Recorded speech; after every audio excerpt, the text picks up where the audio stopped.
अब एक बात सावधानी से सुनिएगा, शायद शिव महापुराण के माध्यम से अभी तक ये बात सामने नहीं आई, पर शिव पंचायत कथा में आ रही है। जितने आस्था चैनल पर कथा सुन रहे हो, जितने फेसबुक और यूट्यूब पर सुन रहे हो, और जितने इस छत्तीसगढ़ की पावन धरा पर बैठकर सुन रहे हो, बहुत सावधानी से सुनना। एक प्रश्न हमारे भीतर खड़ा होता है, जब हम सूर्य नारायण भगवान को अर्घ देते हैं, जल चढ़ाते हैं, तो वो जल पृथ्वी पर जब गिरता है तो उसके छींटे हमारे शरीर पर लगते हैं। क्या वो ठीक है? क्या वो श्रेष्ठ है?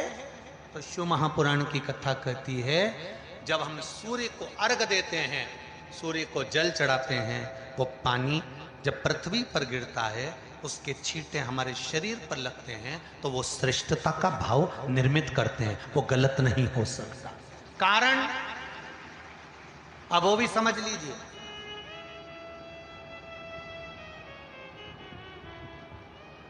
अब सूर्य नारायण भगवान को आप जल चढ़ा रहे हो तो छींटे नहीं लगे, उसके लिए क्या स्टूल पे चढ़ के चढ़ाओगे कि कुर्सी पे चढ़ के चढ़ाओगे? अरे बोलो तो सही। अब कई लोगों के दिमाग में यह बात भरा गई कि हम भगवान को जल चढ़ाते हैं, वो हमारे शरीर में छींटे लगते हैं, जमीन पे से पानी गिरता है, वो हमारे शरीर को छींटे लगते हैं, भगवान को अच्छा नहीं लगता होगा। कौन ने कहा? पहले तो उसको पकड़ के लड़ो।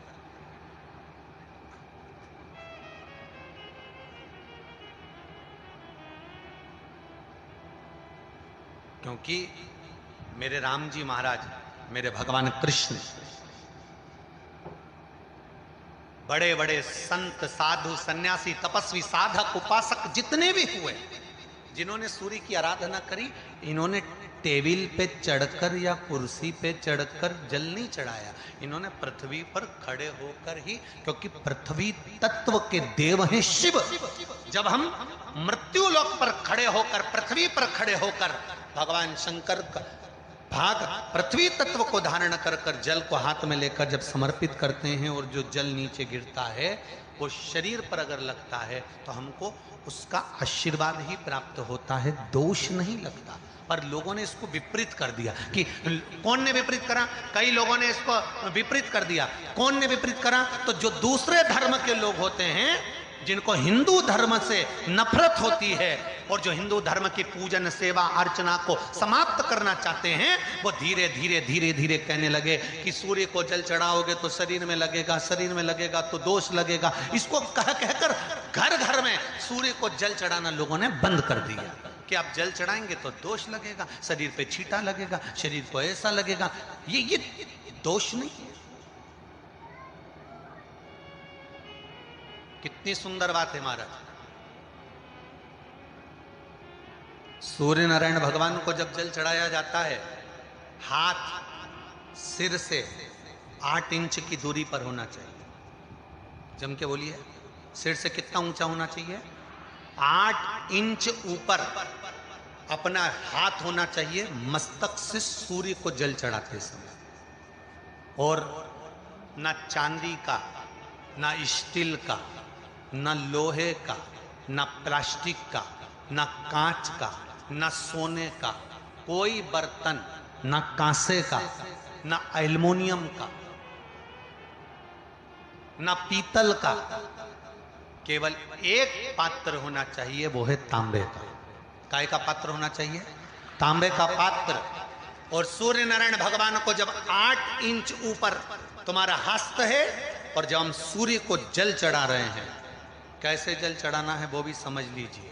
अगर कोई कैंसर का मरीज है, जिसके चेस्ट में कैंसर आ गया हो, लेफ्ट में, राइट में कहीं पर कैंसर आ गया हो, या कोई गठान आ गई हो, तो महाराज आप जल चढ़ाते समय उस जल की धार को सूर्य भगवान को जब चढ़ा रहे हो, तो धार आपकी गठान की ओर जाना चाहिए, जिससे सूर्य की किरण उस जल में से आपके उस स्थान पर पड़े, उस जगह पर पड़े जहां पर गठान है। महाराज आप लगातार जल तो चढ़ाना चालू करो, अच्छे अच्छे डॉक्टर फेल हो जाएंगे और कह देंगे गठान ठीक हो गई। आपका लीवर और किडनी गड़बड़ कर रहा है, आप प्रतिदिन, आपका स्वास्थ्य गड़बड़ रहता है, आप प्रतिदिन ये ज्योतिष शास्त्र के अंतर्गत, रत्न शास्त्र के अंतर्गत ये रत्न शास्त्र, ज्योतिष शास्त्र, रंग शास्त्र जो हमारे यहाँ है, रंगों के हिसाब से ये जितने रत्न होते हैं, माणिक हुआ, मोती हुआ, नीलम हुआ, मूंगा हुआ, पुखराज हुआ, ये क्यों कहते हैं ये पीला है, ये सफेद है, ये नीला है, ये लाल है, इसको शरीर में क्यों पहनाते हैं? उसका कारण होता है कि जब शरीर में पहनते हैं, सूर्य की किरण उसमें पड़ती है, हमारे शरीर पर वो कलर का इफेक्ट पड़ता है, उस कलर को शरीर पर लगता है, और शरीर पर लगता है तो हमारा शरीर धीरे धीरे, हमारी जो इंद्रियां हैं वो सही होने लगती हैं, काम सही होने लगता है। तो आप कहते हो ना, मैं कौन सा नक पहनूं, मैं कौन सा मोती पहनूं, मैं कौन सा पुखराज पहनूं, मैं कौन सा नीलम पहनूं, वो ज्योतिष शास्त्र के अंतर्गत, रत्न शास्त्र के अंतर्गत जितने रत्न हम पहनते हैं, ये केवल उस किरण के लिए ही तो पहनते हैं कि जो सूर्य की किरण मिले, उस किरण का प्रभाव हमारे शरीर पर पड़े।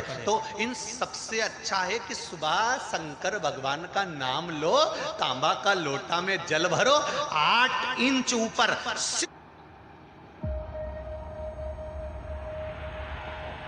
It all started from here.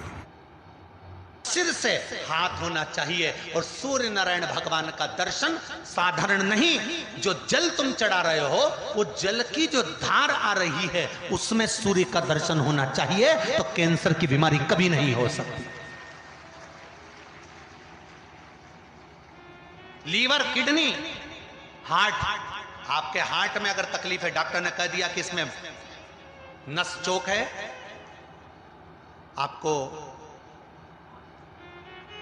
कहीं ना कहीं छल्ला डलेगा, आपको कह दिया इसमें कुछ ना कुछ प्रॉब्लम आ रही है, आप सूर्य को अर्घ देना चालू कर दो, सूर्य को जल चढ़ाना चालू कर दीजिए। आप सूर्य को जल चढ़ाओ, वो जल की जो तरंग आ रही है, वो जल जो निकल कर जा रहा है, उसकी जो किरण आपके हृदय पर, आपकी छाती पर पड़ रही है, नाड़ियों में पड़ रही है, नसों में पड़ रही है, उसका बल देखो तो सही। 1 महीना लगातार चढ़ाओ, तो 15 दिन 20 दिन कर तो देखो। क्यों राम जी महाराज जल चढ़ाते थे, क्यों भगवान कृष्ण जल चढ़ाते थे सूर्य को, क्यों दशरथ जी महाराज जल चढ़ाते थे, क्यों कश्यप ऋषि जल चढ़ाते थे सूर्य को, सारे 33 कोटि देवता, सारे ऋषिवर, साधु संत सन्यासी तपस्वी साधक उपासक सब भगवान सूर्य को अर्घ दिया करते थे। क्यों देते थे, किस लिए?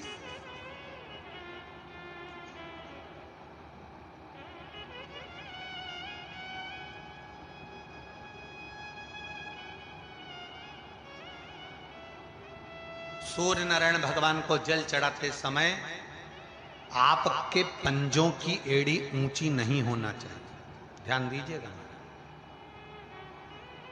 आपका पंजा पांव का पूरा की पूरा जमा होना चाहिए भूमि पर। हाथ कितने इंच ऊपर? 8 इंच ऊपर होना चाहिए। जल जो गिरे, सूर्य की किरण, सूर्य का दर्शन उस जल की रोशनी में करना चाहिए। क्या होगा उससे? जिस बच्चे को आंख में चश्मा लगा हो, मोटे से मोटा चश्मा लगा हो, छूट नहीं रहा हो, तो थोड़े दिन उसको सूर्य का अर्घ चढ़वाना चालू कर दो और जल में से सूर्य का दर्शन कराना चालू कर दो। सूर्य का दर्शन जल में से 2 महीना 2.5 महीना बहुत है, आंख की रोशनी बढ़ जाएगी, चश्मा हट जाएगा।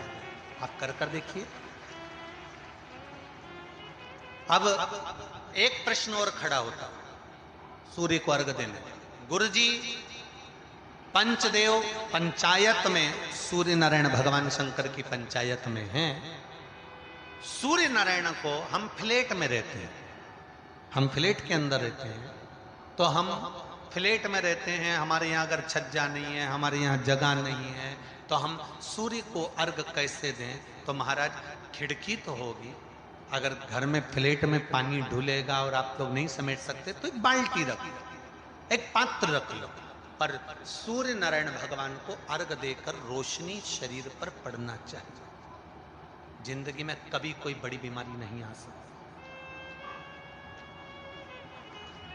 कितने लोग देते हैं सूर्य को अर्घ? जरा हाथ उठाओ। बहुत बढ़िया, बहुत जोरदार। पुरुष लोग भी देते हैं ना, चाहे बच्चे से बच्चा, बच्चों के हाथ में भी एक लोटा पानी पकड़ाओ। घर में छोटे बच्चे हो ना, उनको तांबे का लोटा दो, पानी दो, जा बाहर खड़े हो जा, एक लोटा पानी चढ़ा के। पहले दिन आप स्वयं बच्चे के साथ बाहर खड़ी हो ओटले पर, घर के बाहर खड़ी हो, छत पे खड़ी हो या घर के बाहर खड़ी हो, और बच्चे से कह लो चढ़ाओ बेटा, देखो ऐसा हाथ 8 इंच ऊपर करिए, तांबे का लोटा लेकर पानी धीरे धीरे डोलना है। जैसे वो स्लो मोशन के सीन नहीं होते नाटक में, ये एकदम धीरे धीरे, बस नहीं तो मालूम पड़े छोरा छोरी एक साथ उंडेल के नहीं। जल चढ़ाते समय उस पानी में से सूर्य की किरण पड़ना चाहिए, सूर्य की। एक बात और कहना चाहूंगा, अगर आप लोग स्वीकार करेंगे तो, अगर कहीं आपको लगता हो कि बच्चा पढ़ने में कमजोर है, विद्या में कमजोर है, रिजल्ट अच्छा नहीं आ रहा, पढ़ने में कमजोर है, वो पढ़े अपनी जगह पढ़े, वो कार्य करे अपनी जगह करे, मेहनत करे अपनी जगह करे। बच्चों को कह दो